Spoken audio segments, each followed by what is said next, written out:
Porque todas as empresas entenderam que transformação digital é importante, está todo mundo sendo impactado por isso, tem muito mais dinheiro do que tinha em 2018, por exemplo, no mercado. E a gente, como Fisher, hoje a gente está muito mais estruturado para aproveitar essas oportunidades, sem dúvida. Smart Money é bom, mas se vier acompanhado de hands-on, é melhor ainda. Esse jogo de palavras em inglês define de maneira bem simples o que faz uma Venture Builder, que pode ser chamada de fábrica de startups. Elas têm sido parceiras de muitos empreendedores que saem em busca de dinheiro, orientação e também de mão na massa. Nesse episódio, eu converso com Pietro Bonfiglioli, cofundador da Fisher Venture Builder. Em atividade desde 2017, ela já encurtou o caminho até as rodadas de investimento de 7 empresas digitais. Em setembro, a Ali Crédito, uma das empresas do portfólio da Fisher, que oferece crédito consignado, recebeu aporte de 135 milhões de reais numa rodada Série A liderada pelo banco BTG Pactual. Quer saber mais sobre o caminho das pedras até o investidor? Então fique ligado. Eu sou Rui Gonçalves e você está no Remessa Talks, produção da Remessa Online, principal plataforma digital brasileira de transferências internacionais, parceira das startups e dos investidores nas operações de aporte de capitais. Vamos nessa. Começa agora o Remessa Talks, a websérie da Remessa Online sobre o mundo dos negócios das startups. Pietro, muito bem-vindo ao Remessa Talks. Obrigado por aceitar o nosso convite. Rapaz, me conta, que negócio é esse? Se não é fácil montar uma startup, o que é montar startups em série? Fala, Rui, tudo bem? Antes de mais nada, é um prazer estar aqui. Obrigado pelo convite. Assisto bastante o Remessa Talks, já vi alguns. Cara, é o que você falou, assim, montar uma startup não é fácil, montar várias, menos ainda, mas a gente descobriu que fica um pouco mais fácil ao longo do tempo. Então, basicamente... Tem receitinha de bolo? Não tem receita igual para tudo, mas tem metodologia. A gente brinca que a gente não sabe exatamente fazer o certo, mas a gente sabe o que a gente não deve fazer. Já é metade do caminho andado. Exato. Então, basicamente, o que a gente faz é isso. A gente vai usando a experiência que a gente teve no passado, em vários negócios, para que a gente fique cada vez melhor em construir coisas novas. Então, a gente gosta de se definir aqui na Fisher como um cofundador serial. Então, imagina que você tem um empreendedor ao seu lado, só que esse empreendedor já fundou 7 negócios. Coletivamente, aqui no grupo, a gente já fundou mais de 10 negócios, sendo 7 dentro da Fisher. Então, é basicamente isso que a gente faz. A gente que nasceu lá em 2017, muito focado em fintechs, hoje a gente é mais agnóstico, mas a gente faz parceria com empreendedores que entendam muito do nicho onde a gente vai atuar, e a gente entra complementando esse empreendedor no que talvez ele não saiba tanto, que é a criação de um produto digital, colocar governança desde o dia zero, fazer uma rodada de captação, todas as etapas. Então, eu gosto de definir a gente assim, como um cofundador serial que ajuda as startups futuras a não errarem o que a gente errou nas startups passadas, e assim aumentar a chance de sucesso dos negócios. E aí, no final das contas, assim, vocês acabam sendo parceiros na gestão ou efetivamente vocês têm um time, por exemplo, de desenvolvimento que acaba botando a mão na massa e fazendo linha de código? A gente bota muito a mão na massa, não só com linha de código, mas com tudo. Então, o paralelo que a gente usa de cofundador aqui, ele é de fato cofundador. Porque no começo de um negócio, tem muito negócio que a gente começou estudando a tese aqui em casa. Então, nós como time olhamos para um setor, a gente fala, putz, setor tal tem um grande problema a ser resolvido, e a gente acha que a gente consegue resolver isso com tecnologia. E começa a estudar a tese com o nosso time de Venture Building aqui dentro de casa. Chega um momento onde a gente fala, tá bom, a gente precisa de um cofundador, de um empreendedor para tocar esse negócio. Então a gente vai em busca desse empreendedor através da nossa rede. E nos primeiros dias, nós sócios da Fisher, a gente se divide cada um numa startup, a gente mergulha de fato junto com o empreendedor em tudo. Em fazer pitch, em fazer deck, em construir o produto, em conversar. A gente tem aqui, próximo da Fisher, uma software house, onde às vezes a gente não consegue esperar montar o primeiro time de tecnologia, ou a gente quer fazer um MVP sem antes ter o time, só para fazer alguns testes. Então a gente usa essa software house que a gente tem próxima para colocar ali alguma coisa no ar para a gente já começar a testar e não perder o tempo. A gente faz uma rodada com os nossos investidores A gente tem alguns investidores na própria Fisher, então eles são os primeiros a ter acesso a esses deals. Então, cara, tudo que um empreendedor faz, a gente está fazendo junto com ele. Desde ler contrato, até fazer venda, até sentar ali com a software house e definir qual que vai ser o pipeline de produto, controlar esse pipeline de produto.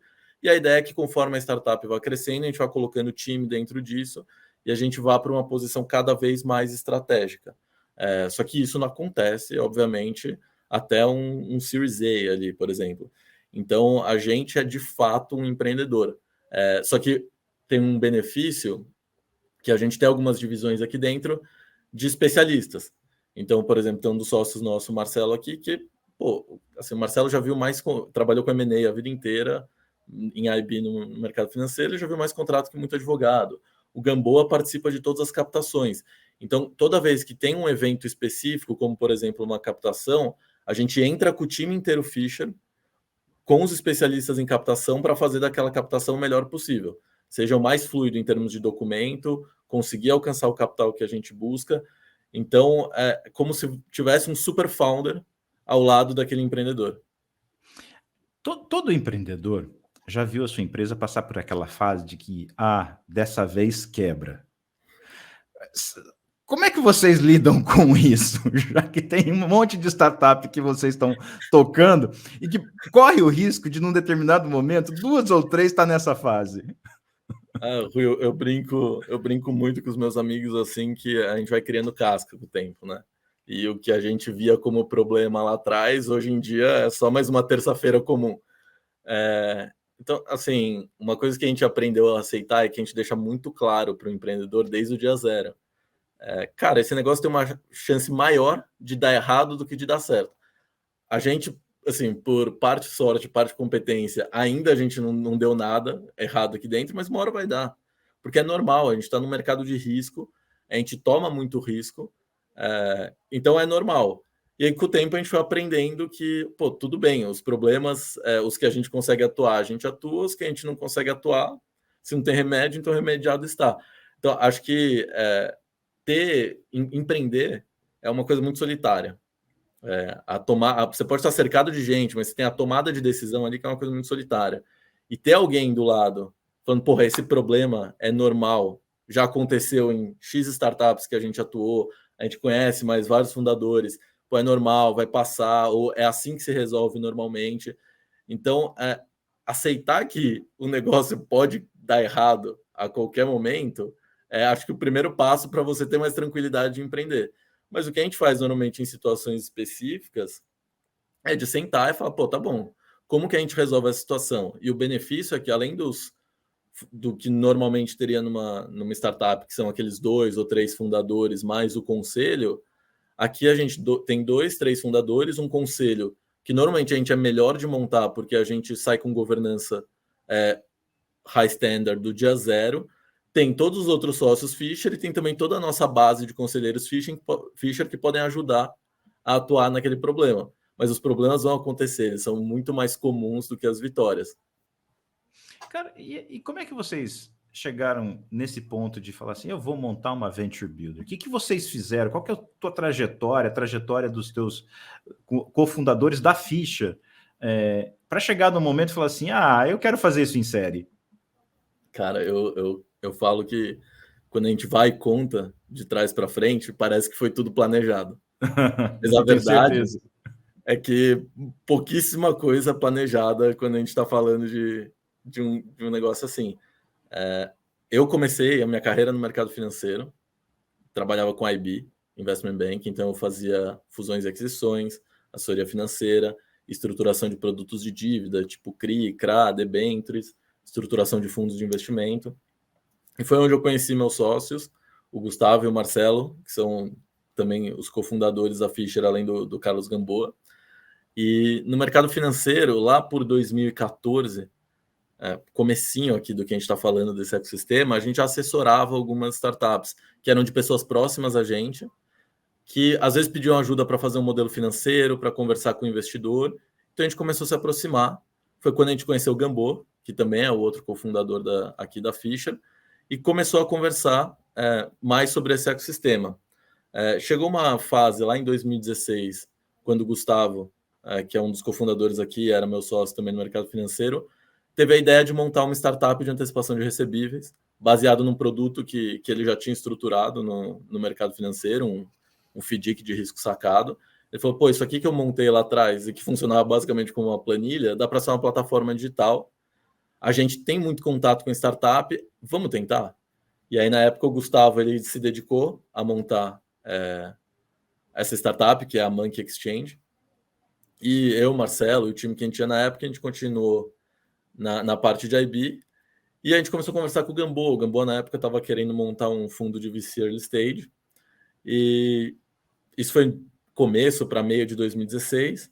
Aí a Monkey começou a ir super bem, a gente começou a entrar um pouco mais nesse ecossistema, começou a gostar um pouco mais desse ecossistema, até que chegou no final de 2016, começo de 2017, a gente sentou e falou, putz, esse negócio de startup parece mais legal, a gente gosta mais de fazer isso. E também a gente vê um interesse muito grande do mercado nisso. E foi quando a gente sentou com o Gamboa e falou, pô, vamos pegar isso que a gente fez lá na Monkey, de pegar um problema que a gente conhecia muito bem por dentro e propor uma solução tecnológica que impacte bastante gente e consiga de alguma forma gerar um benefício? Pô, vamos. E a gente descobriu que existia esse modelo no mundo chamado Venture Building, ou que as Venture Builders ou Startup Studios faziam justamente isso. O que a gente faz aqui que é co-criar startups. A gente falou, cara, vamos tentar. Vamos fazer um pitch, vamos separar algumas ideias que a gente tem e vamos atrás de investidores. E aí a gente conseguiu 4 malucos lá na época, que é o Reinaldo Rabelo, que hoje é CEO do mercado Bitcoin, o Roberto Dagnoni, que é presidente da 2TM, que é a holding do mercado Bitcoin, o Mauro Negretti, os 3 juntos foram CETIP e B3. Eles colocaram de pé o ForSee, que foi um dos primeiros programas de inovação corporativa do Brasil, lá na CETIP, depois virou B3, e o Sérgio Quimil, que na época era do Wealth do UBS. Esses 4 malucos apostaram na nossa ideia, deram dinheiro para a gente começar ali a se sustentar enquanto a gente fazia os negócios. E a gente começou muito focado em fintech, mas a gente começou a ver que os problemas eram muito maiores do que só o setor financeiro e que as nossas metodologias e o nosso conhecimento serviam para apoiar empreendedores em outros setores. E acabou que hoje a gente é agnóstico, a gente está no 7º negócio. Ano passado a gente fez um exit, a gente vendeu uma startup nossa para o 5º andar.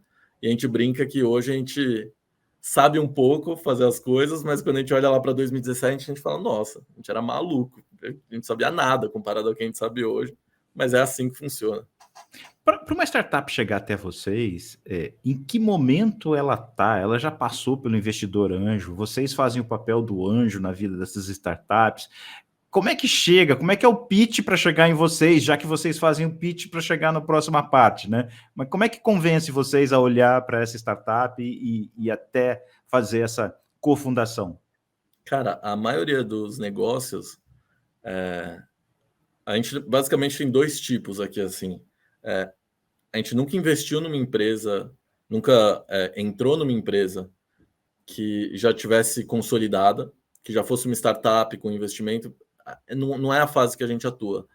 A gente atua na ideação do negócio, quando está na tese ainda, quando você não tem nada. Então já teve, por exemplo, o Arthur Rufino, aqui da Octa, onde ele entende muito do setor automotivo. Ele provavelmente é a pessoa no Brasil que mais entende sobre circularidade no setor automotivo.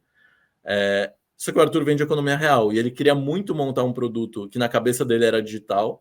Só que ele falou, putz, eu não tenho essa expertise de montar produto digital, também não tenho com quem trocar para validar a minha ideia. Então foi uma ideia que ele trouxe. Quando você fala de circularidade, você está falando de ESG, de sustentabilidade? Estou falando de ESG. Do ciclo, né? Do berço ao túmulo? Isso, exatamente. Como é que dá para fazer uma startup disso? Dá. Cara, assim, a gente... Deixa eu voltar lá e eu aprofundo nessa depois. Mas esse é um caso onde o Arthur trouxe o negócio e falou, pô, setor automotivo. E aí a gente começou a estudar, a gente falou, caramba, tem muita coisa para fazer aqui, vamos entrar. E teve caso, como uma startup que a gente está criando agora, que eu não posso abrir muito, mas eu e o Daniel, que é meu sócio, a gente está estudando a tese há 1 ano e meio. Estudando. A gente tem um investidor aqui da Fisher que atua no setor. A gente ficou mais de 6 meses trocando com ele toda semana para ele para emergir mesmo no setor, e a gente teve a ideia. E aí foi quando a gente falou, pô, a gente precisa de founders com esse perfil, e foi atrás de empreendedores.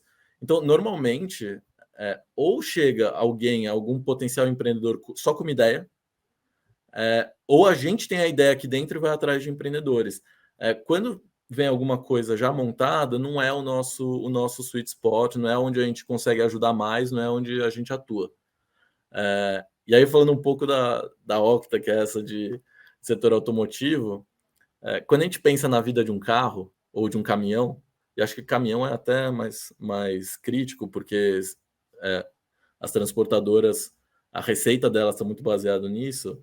Quando você pensa no carro, você fala, pô, a montadora produz o carro, você compra o carro zero, esse carro vai ser revendido algumas vezes ao longo da vida dele e ele acaba. Só que essa parte do ele acaba no Brasil, ela não é bem estruturada ainda. Então, por exemplo, no Japão ou na Europa, você já tem leis que veículos com mais de X anos de vida são VFVs, são considerados veículos em final de vida. Você, quando compra um carro no Japão, você já paga uma taxa para aquela montadora se preocupar com a destinação correta daquele veículo no final da vida dele.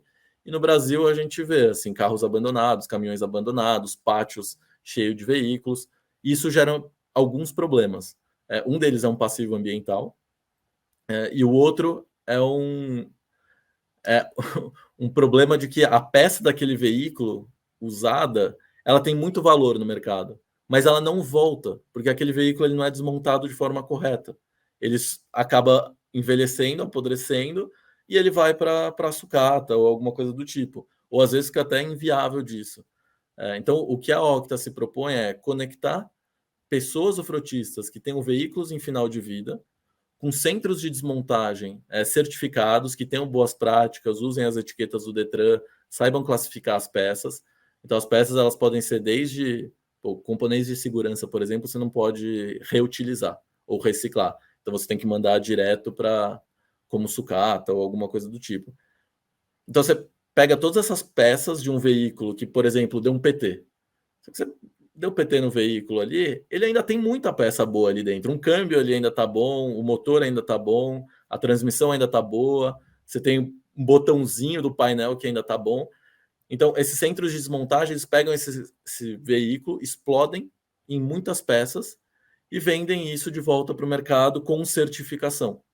Então, o que a Octa, na verdade, é um marketplace que se propõe a ligar quem tenha veículos em final de vida aos centros de desmontagem, e depois esses centros de desmontagem com uma plataforma de venda de peças, porque hoje a barriga no balcão que a gente brinca é muito comum, o caminhoneiro vai até esses centros de desmontagem para ver se tem as peças, quando ele poderia estar procurando direto tudo na internet.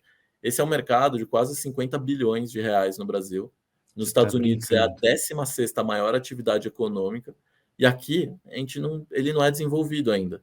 Que a gente está jogando fora, né? É o que você falou, o carro no final da vida vai para um ferro velho, o ferro velho está exposto ao tempo, ele até chega com um monte de peça em boas condições, mas depois de um certo tempo exposto ao tempo, virou tudo sucata, né? Exato. E aí o mercado adora peça original usada. Então, isso tem muito valor. Então, esses centros de desmontagem conseguem fazer muito dinheiro comprando o veículo, desmontando e revendendo cada parte. Só que não tem quem ligue essas pontas, quem estruture esse mercado. E aí entram diversos outras componentes, a gente vindo de mercado financeiro. Como a cadeia de crédito ela é super importante em qualquer setor. Ela que impulsiona o crescimento dos setores. E esse é um setor que quase não tem acesso a crédito, a bons produtos financeiros.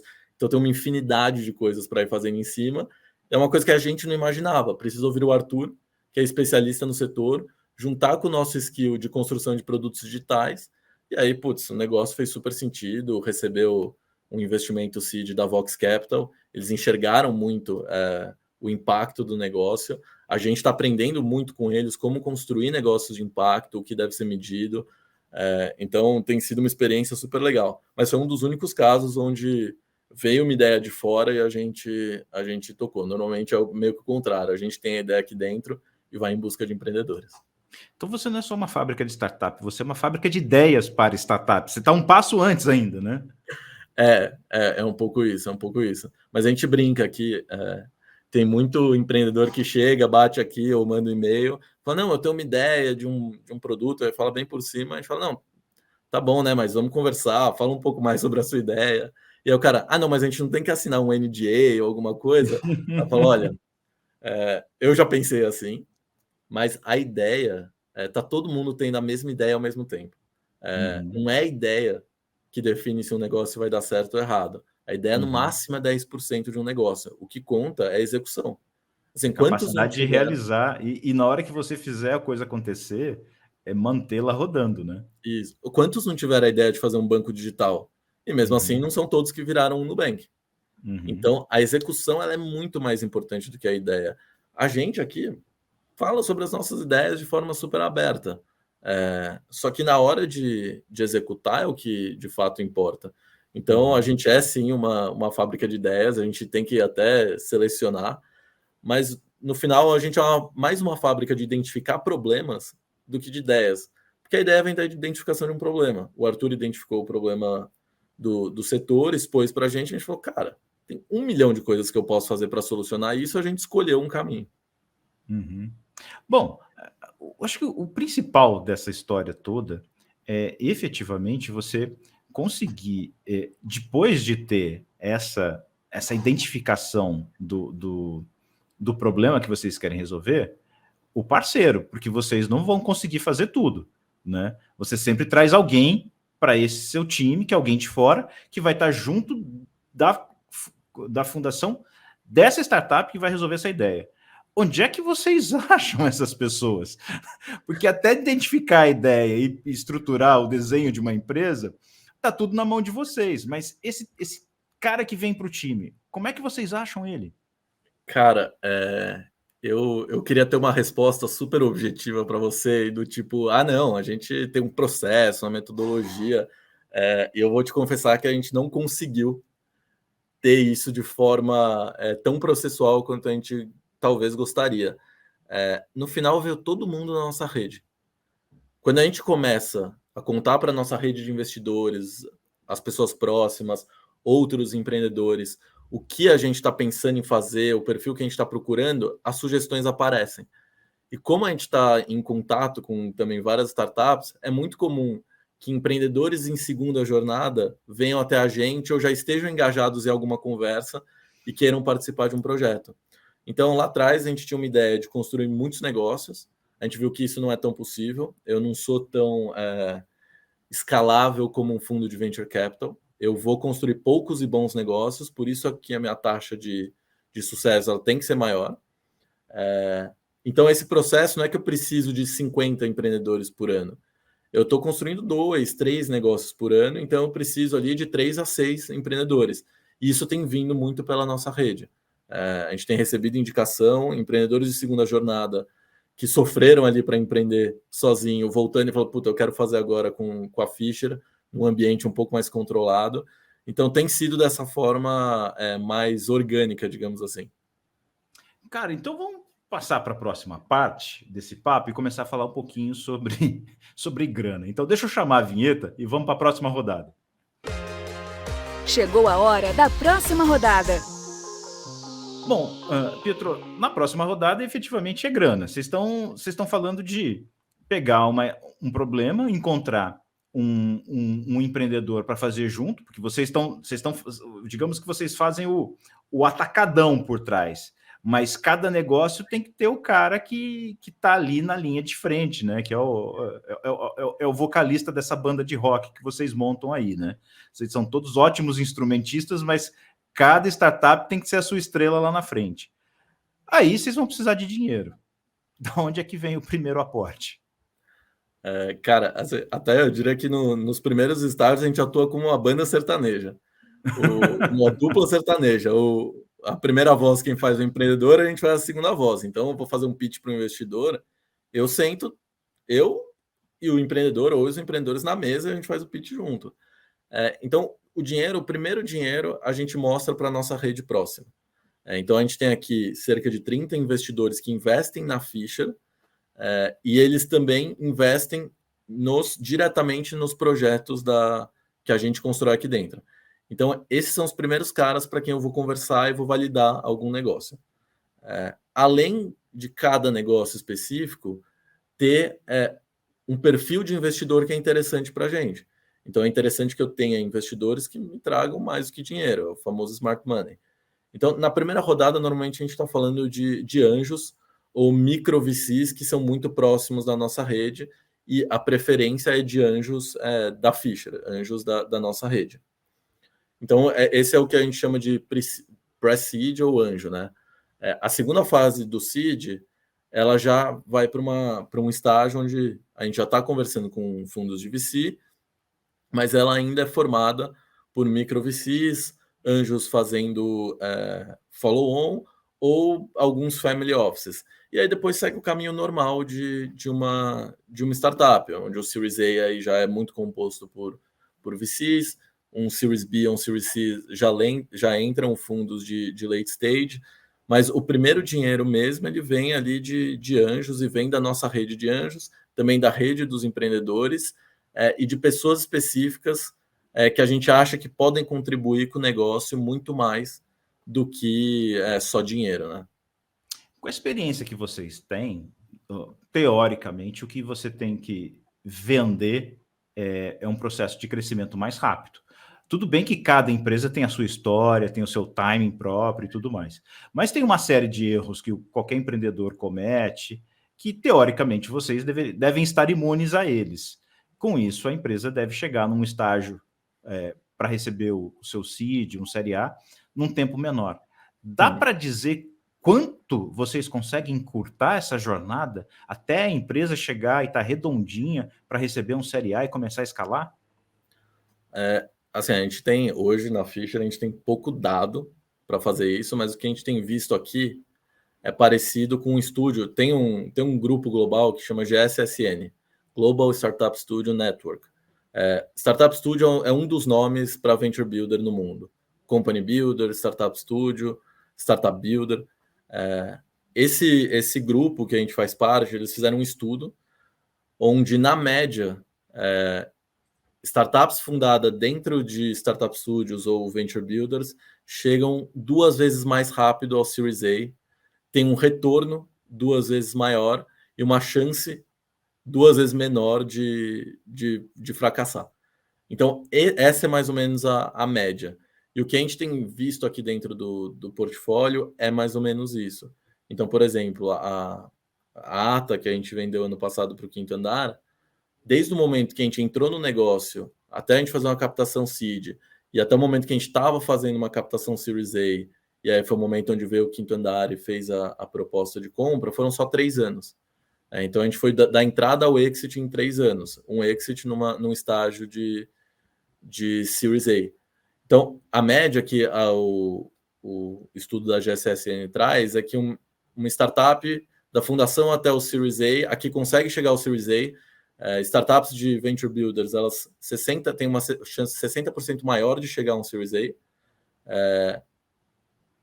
Elas reduzem de 56 meses para 25 meses o tempo do zero ao Series A. E a gente percebe isso aqui dentro. Mas acho que tem um ponto que é muito importante, que é, além do tempo, é você chegar, que você falou redondinho. A governança é um negócio muito importante. Porque quando você está montando o seu primeiro negócio, você quer levantar aquela rodada.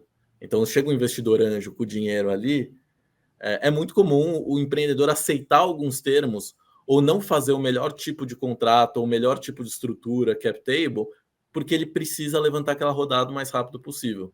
E o que a gente faz aqui é que a gente tem uma governança de late stage já numa startup seed. Obviamente, não travando a startup. Você não vai fazer um conselho administrativo no D0.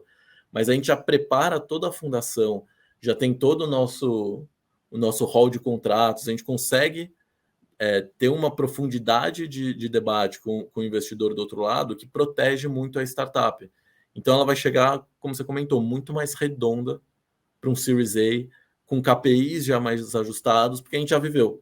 A gente já fez o negócio, já chegou lá na frente, já tomou pau, já iterou, voltou para trás e falou, não, lá no começo a gente deveria ter feito isso desse jeito. Então, além de acelerar o tempo, que de fato é muito importante, a gente consegue ser muito controlado na diluição e a gente consegue operar muito bem a governança dos negócios.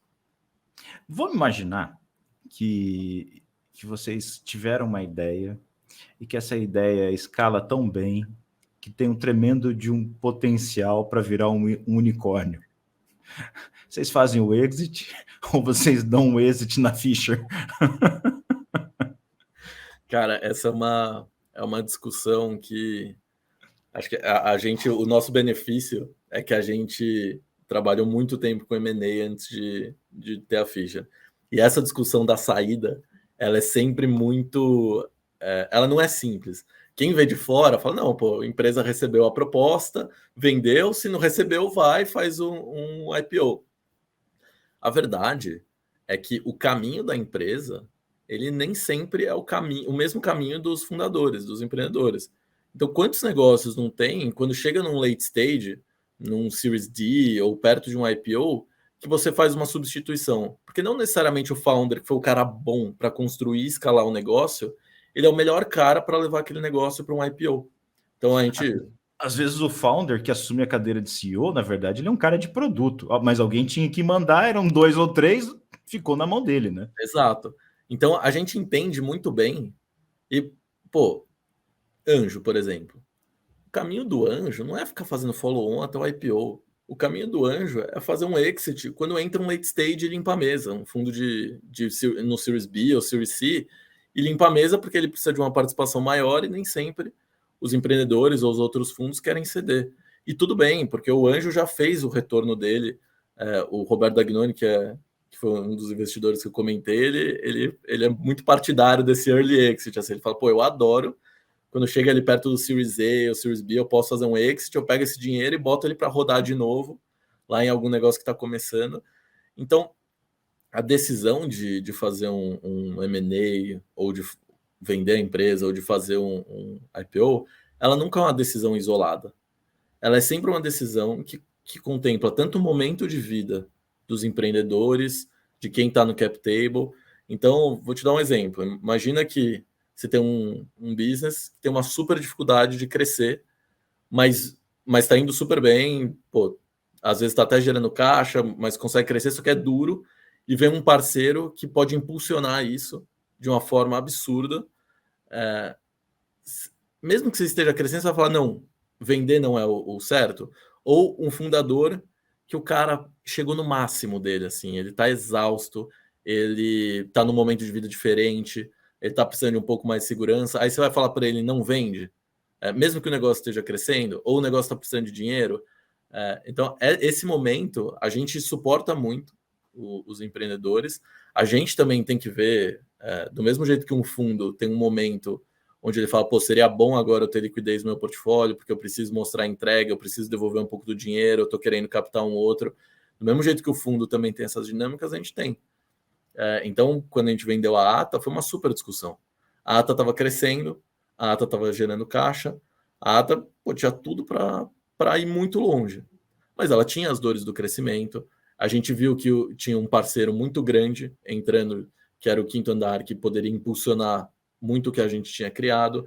Para a Fisher seria bom a gente recompor um pouco do nosso caixa. Então, esse momento, eu não tenho como sentar e falar, não, ó, toda vez que tiver uma proposta de compra, a gente vai vender ou não vai vender, ou a gente vai por esse caminho. Às vezes tem uma etapa ali no Series B, onde talvez eu já não esteja contribuindo tanto assim para a startup, e chega um fundo e fala, pô, gostaria de limpar a mesa, gostaria de ter uma participação maior, e tudo bem, eu saio do negócio, o empreendedor continua, ou eu saio parcialmente. Assim, não tem, ninguém está amarrado a ninguém. A gente quer sim crescer isso, mas é saber que às vezes o meu caminho e o da startup, às vezes o de algum dos fundadores, ele pode ser diferente ao longo da jornada. Cara, a gente está falando de 7 empresas no portfólio de vocês. Você já citou 2. A Octo, que faz esse ciclo, permite a reciclagem do automóvel, e você falou da ATA, que é uma solução para o mercado imobiliário, que foi adquirida pelo Quinto Andar. Quem mais está no portfólio de vocês e em que estágio está cada um deles? Então, a gente tem a ATA foi vendida, hoje não está mais no nosso portfólio. A gente tem a Octa, que está no estágio seed, recebeu um investimento aí da Vox e de alguns outros investidores.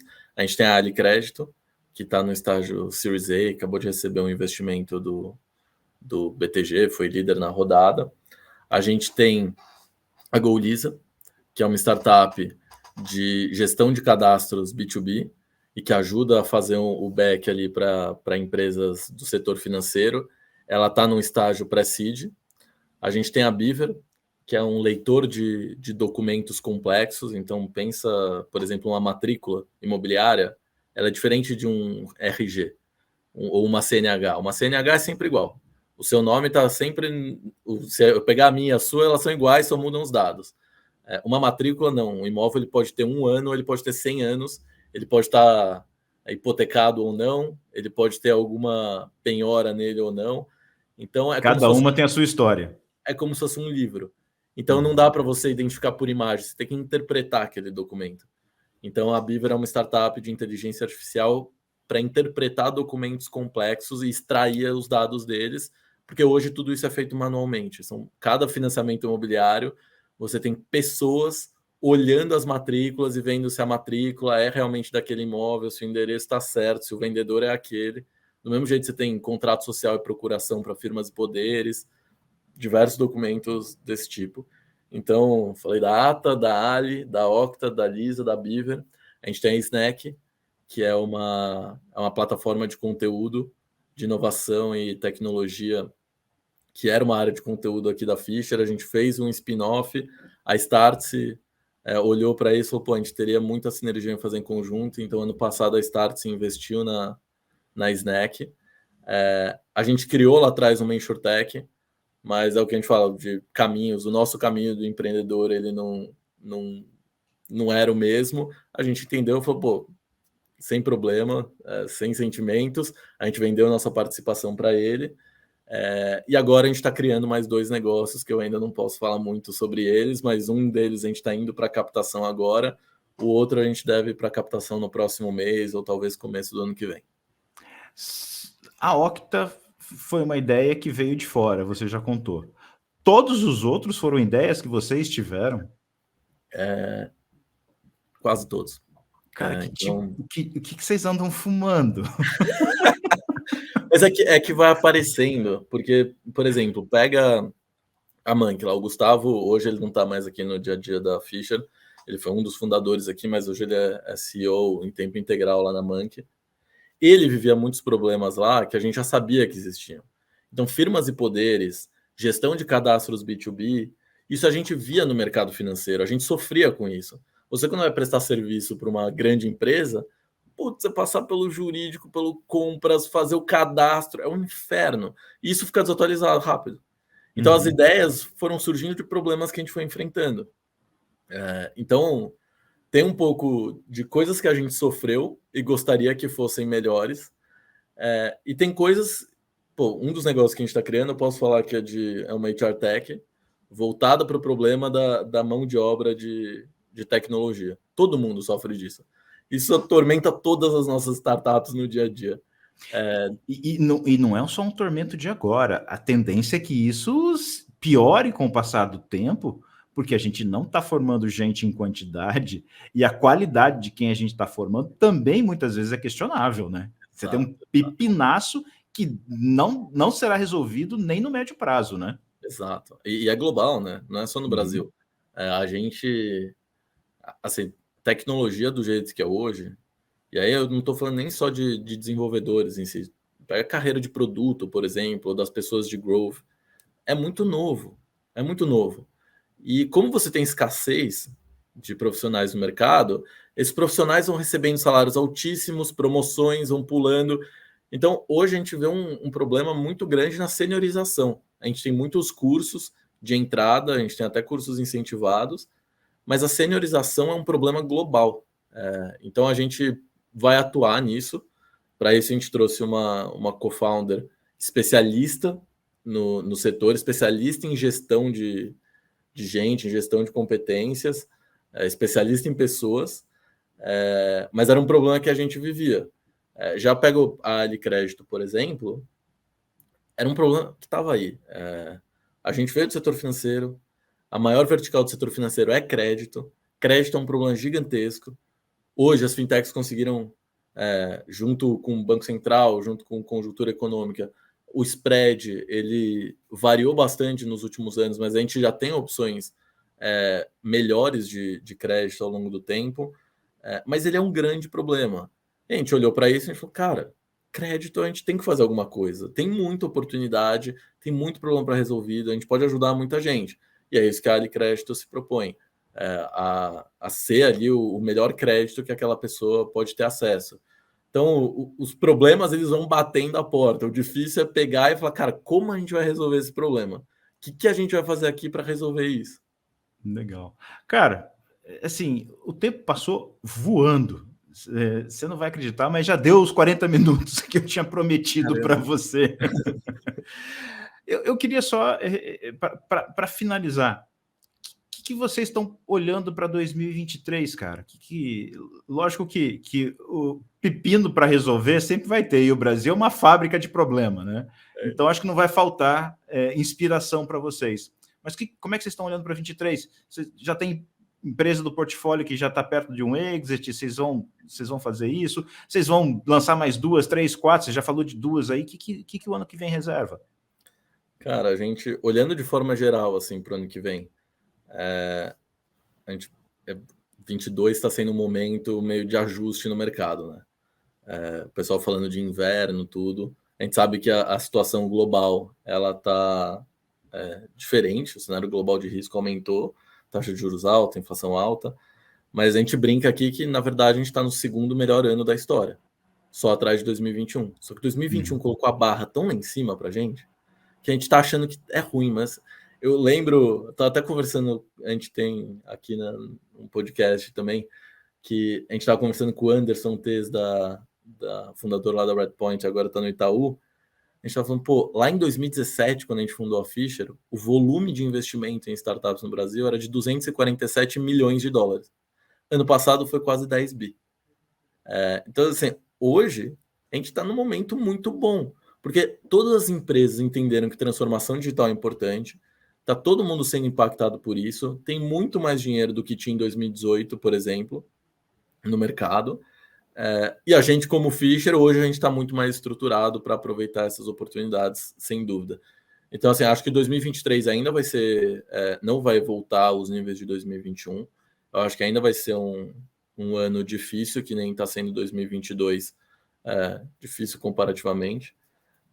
Mas a gente vê com bons olhos, porque acho que a gente, como Fisher, está mais estruturado, o mercado brasileiro está mais profissionalizado, está mais estruturado, investidores, todos os prestadores de serviço que envolvem esse mundo. E no nosso plano está crescer esses 2 negócios que a gente está tirando do papel agora, consolidar os outros, ir lá para o segundo semestre e abrindo espaço para a criação de mais um ou outro ali. Não posso abrir muito, mas a gente já tem algumas coisas que a gente anda tateando, alguns setores que a gente gosta, mas, como eu falei lá no começo, a gente precisa achar um empreendedor, a gente precisa das condições ideais. Então, não é porque eu gosto de um setor que eu vou conseguir atuar nele. Então, tem coisas que a gente está olhando já há um bom tempo e não acha o fit perfeito para entrar, mas eu acho que a gente deve sim construir pelo menos mais um negócio e de fato deixar em pé esses 2 que hoje eles estão num estágio muito alfa de teste, assim, não é nem um beta teste, é um alfa mesmo de ideação, deixar esses 2 de pé, deixar o portfólio um pouco mais robusto. Legal. Pietro, agradeço demais você, desejo muito sucesso a você, o pessoal da Fisher e as startups que estão aí nascendo desse brainstorm contínuo que vocês fazem por aí, e espero aí poder encontrar com você em outras oportunidades. Pô, eu que agradeço o convite. Parabéns pelo Remessa Talks, de fato muito legal, a conversa passou voando aqui, eu nem vi o tempo, espero que a gente volte a falar em outras oportunidades também. Legal. Bom, e eu agradeço você que acompanhou a gente até aqui. Só não esquece de curtir aí os nossos vídeos, os nossos conteúdos, se inscrever no canal, compartilhar. E lembrando que o Remessa Talks é uma produção da Remessa Online, principal plataforma digital brasileira de transferências internacionais, parceira das startups e dos investidores nas operações de aporte de capitais. Até o nosso próximo encontro. Tchau, tchau. Esse foi o Remessa Talks, websérie da Remessa Online. A gente se encontra na próxima rodada.